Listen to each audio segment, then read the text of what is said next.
Hi there, I'm Dániel, a PhD student from University of Szeged from Hungary, which is in Central Europe. And in this presentation, I will talk about how we made test case reduction algorithms more efficient. So let's begin.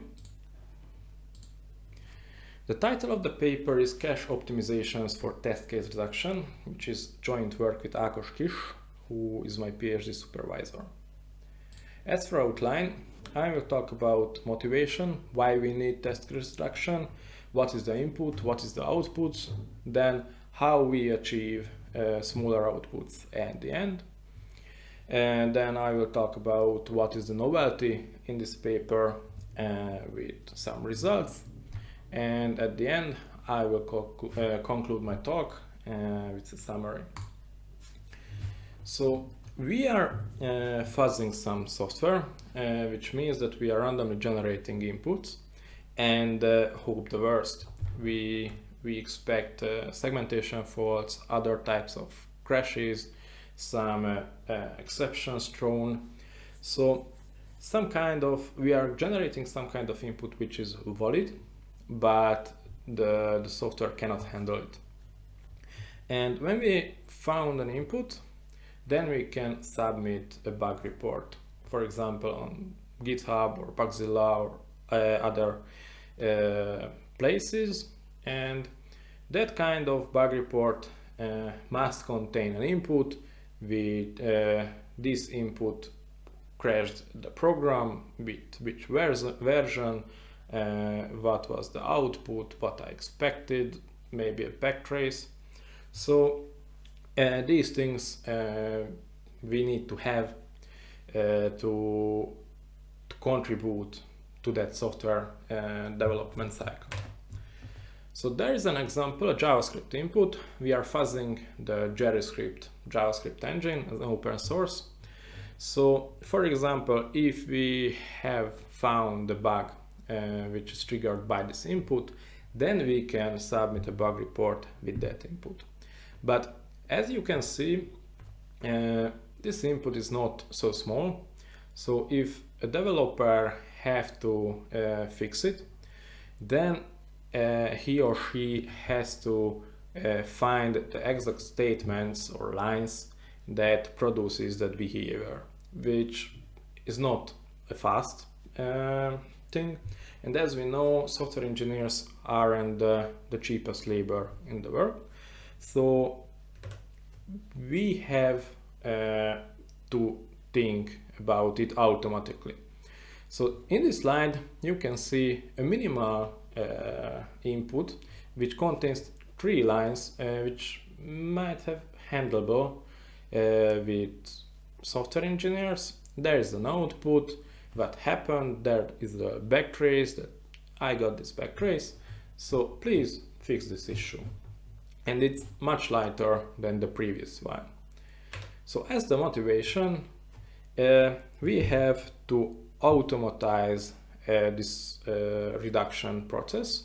So when we have the output of the fuzzer, which triggers some bug, then we have the reduction process, and after that, then we can submit the bug report into their system. So there are some kind of test case reduction algorithms. It has a great literature and more than 20 years old. So there are several algorithms. The most well-known are the minimizing delta debugging and the hierarchical delta debugging. But there are others that make other knowledge as well to reduce inputs better. For example, Persis and Reductor, which are Kotlin-based reduction tool, or the C-Reduce, which for C language. So they are automatized and they don't need human interaction to find a minimal subset of the input which is reproducing the same error as their input was. So we need to understand the basic concepts of test case reduction to understand the novelty in this paper. So the good old delta debugging contains 3 major steps. and it has some predefined structure as well. So we have a testing function which determines from an input that it reproduces an error or not. We have an initial configuration which by default reproduces the error, and after that we split the input into units, or for example lines of the previously seen JavaScript file, and we can split that units into 2 parts and 3 parts or so on to try to remove some parts to get smaller input. So the data debugging does this in a better and sophisticated way. The 3 major steps are the reduce to subset, the reduce to complement, and the increase to granularity. Which means that first the input configuration is split into 2 parts, and it's investigated whether the first part reproduces the error or the second part reproduces the error. And if neither, then we increase the granularity to 4, so we doubling it, and we investigate that whether the first part, the second, the third, or the fourth part reproduces the error. For programming languages, this reduce to subset might have skipped because there are some dependencies from variables and so on. So in practice, we are doing the reduce to complement set, which means that without the first part, without the second part, without the third part, whether the remaining test case reproduces the error or not. So this is the basic thing of the delta debugging, but this works with unstructured input. For example, byte streams, lines of code, character streams, which byte streams. But if we have some knowledge about the structure, we can use the hierarchical delta debugging. For example, we have a grammar file, we have an input, we can build a tree structure from these 2, for example, abstract syntax trees, HTML DOM trees, XML trees, so on. And the hierarchical delta debugging goes through the levels of this tree, the input tree here, and checks level by level and collects every node from a level and applies the delta debugging to them. So if the delta debugging can remove a node from a level, then the whole subtree rooted from that node can be dropped as well. So this kind of reduction helps maintaining syntactic boundaries, and of course if a node can be removed, then a bigger chunk of the input can be removed with that as well. So we have a technique for unstructured input, we have a technique for structured input. So we are covering much of the input structures. So let's talk about the caching techniques. The first caching technique was implemented by Zeller in his reference implementation with the first paper of delta debugging, and it works well in unstructured manner, and it contains the cache, or it maintains the cache in a graph structure with delta debugging. But after that, with HDD, Hodovan et al. In 2017 proved that different tree structures may yield the same output.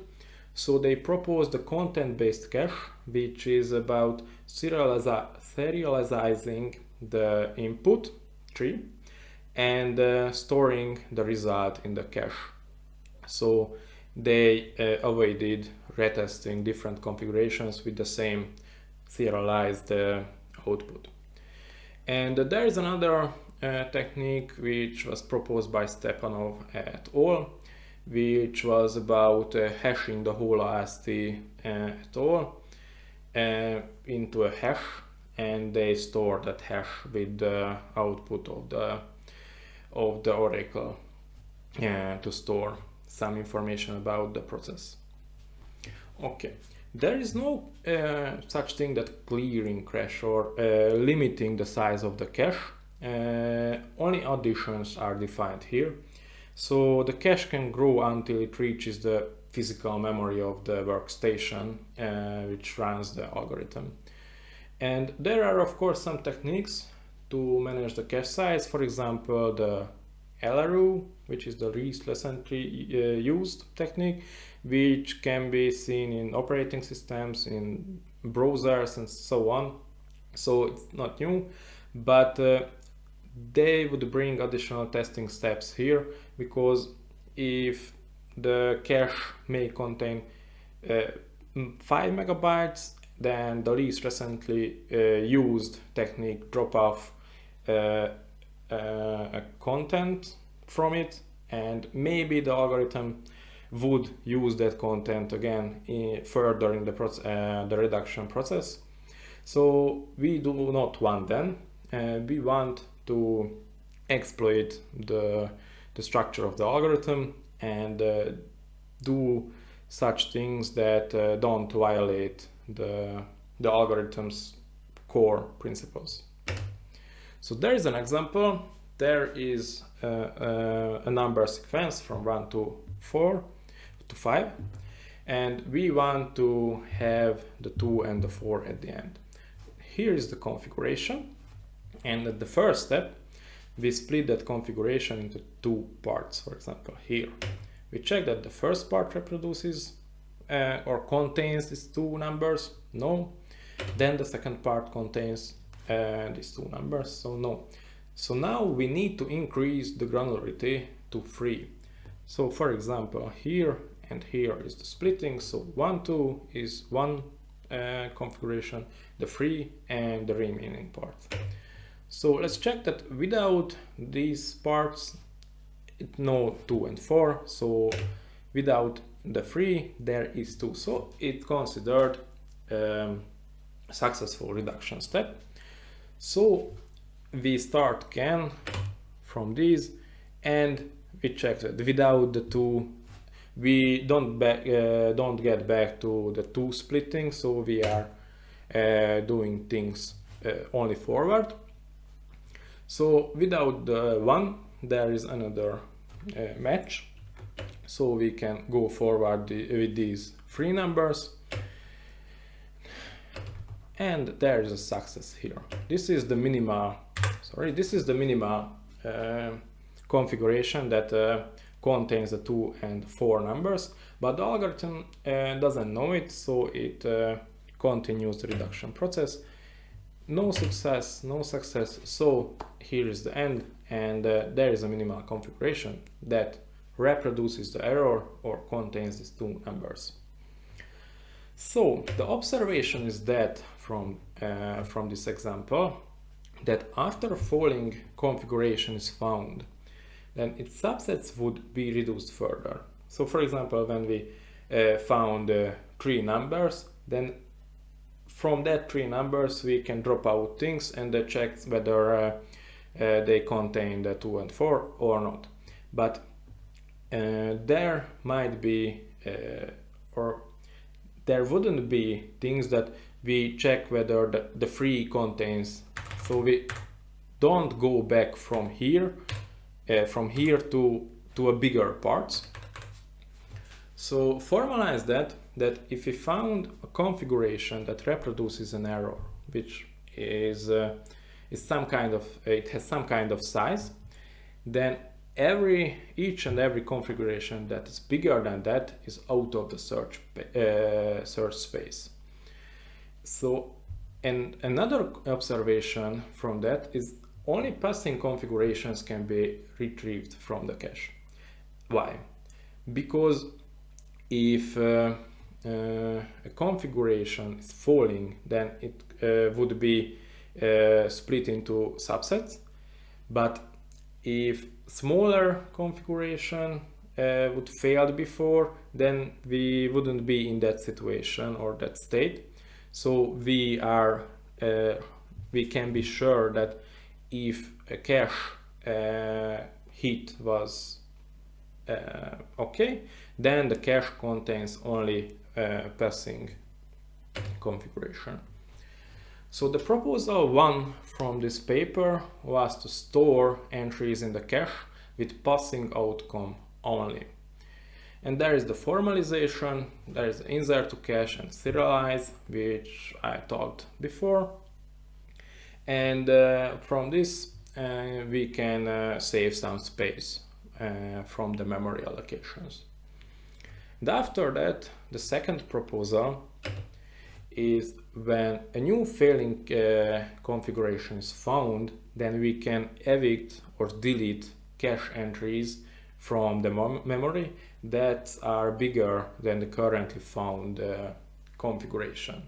For example, before the motivational example, if there is a configuration that succeed and it was 3 bytes long or 3 characters long, then we won't check 4 characters long configurations again. So they can be deleted from the memory.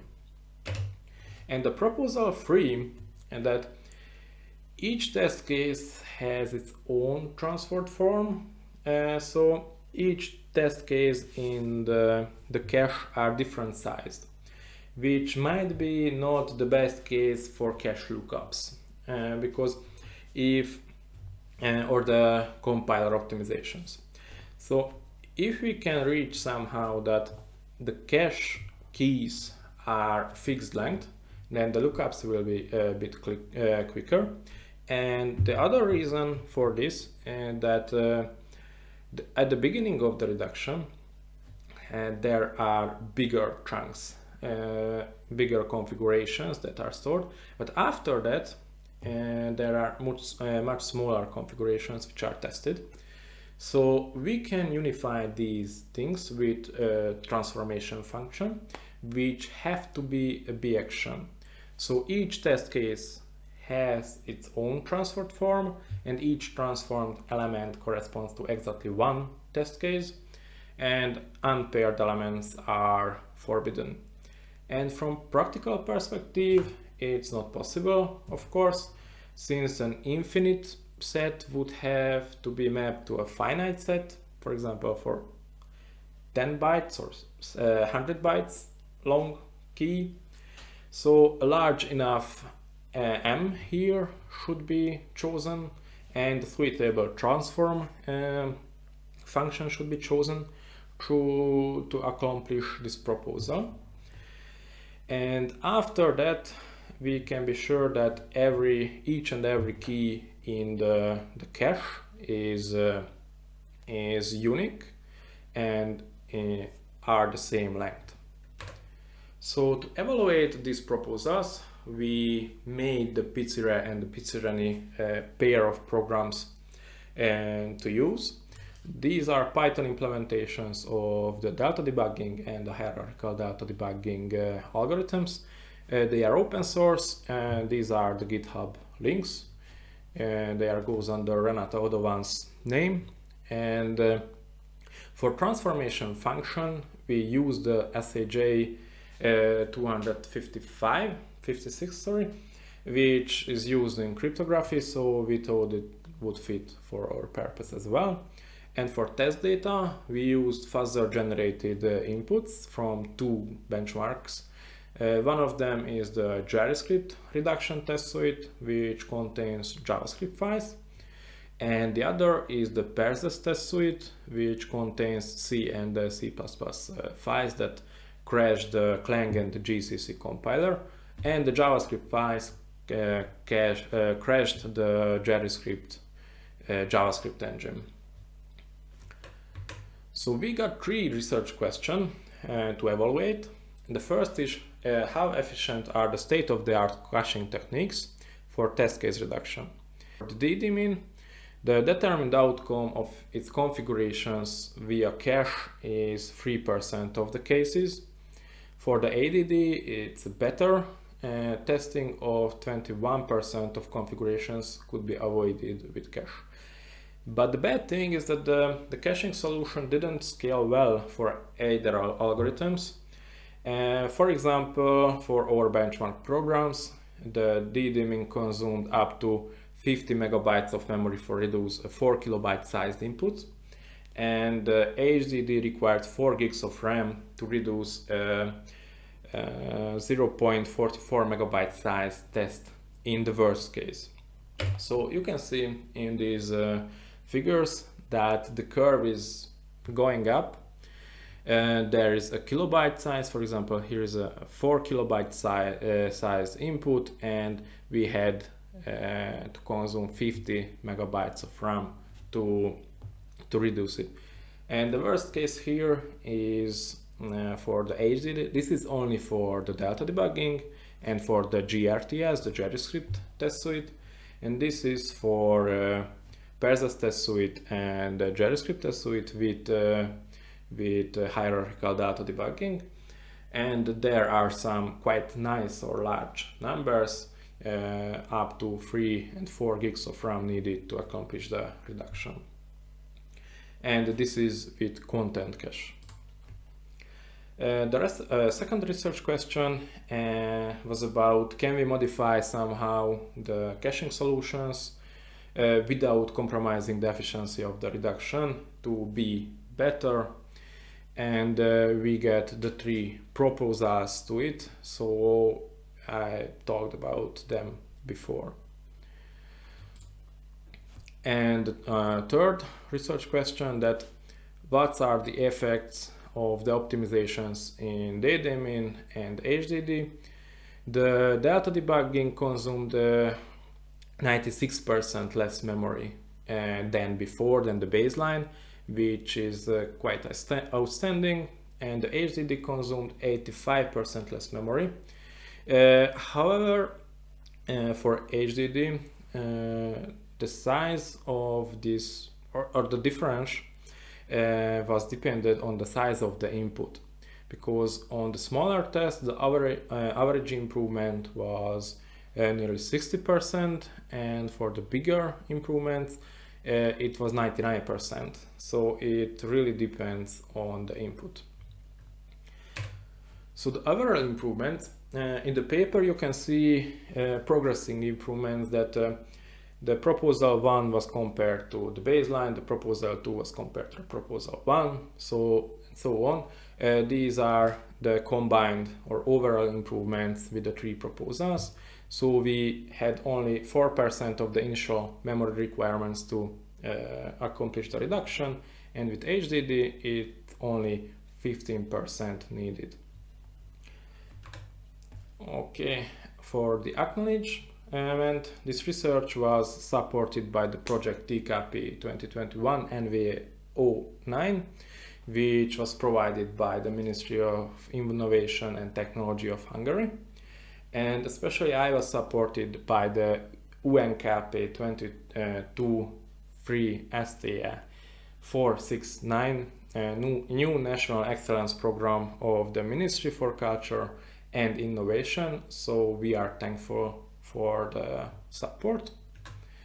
And as the summary, we utilize the characteristics of reduction algorithms to minimize the memory footprint, and the implementation will be nominated to the use projects, to the Picira and the Picirani, as a pull request to the open source repository. And at the end, I repeated the results. 96% of less memory was needed for DDMIN, and 85% less memory was needed for hierarchical data debugging. So thank you for attention, and goodbye for now.